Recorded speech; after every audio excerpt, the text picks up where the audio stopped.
2026 বিধানসভা নির্বাচনে বিজয়ী প্রার্থীদের আমার অনেক অনেক শুভেচ্ছা অভিনন্দন। গণতন্ত্রের লড়াইয়ে মানুষের রায়কে আমি সম্মান জানাই। গতকাল থেকে এখনো পর্যন্ত আমার হুগলি জেলার বিভিন্ন প্রান্ত থেকে আমার দলের কর্মীরা আমাকে বহুবার ফোন করেছেন। তাদের উপরে নির্মম অত্যাচার করা হচ্ছে,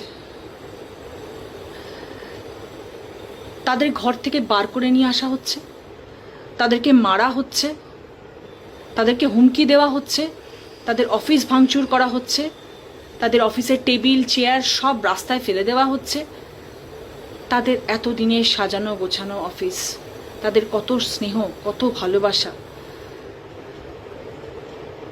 কত সম্মান জড়িয়ে আছে সেখানে, সেগুলোকে সবাই এনে বাইরে ফেলে দিচ্ছে, তাদেরকে হুমকি দিচ্ছে, মারধর করছে। তার থেকেও বড় কথা, তারা ভীষণ ভয়ে আছে, কারণ তাদের পরিবার রয়েছে, তাদের বৃদ্ধ বাবা মারা বাড়িতে রয়েছে, তাদের ছোট বাচ্চা রয়েছে, তাদের স্ত্রী রয়েছে। তারা নিজেদের প্রাণের সংশয় নিয়ে বেঁচে রয়েছে। তারা আমাকে বারংবার ফোন করছে জানার জন্য, দিদি আমাদের কি করণীয়, আমরা কি করব, আমাদেরকে বাঁচাও। এটা তো কাম্য নয়। আমরা তো এই রাজনীতি চাই না। আমরা তো সবাই শান্তিতে থাকতে চাই। আমরা তো এই বার্তাই সবাইকে দিতে চাই।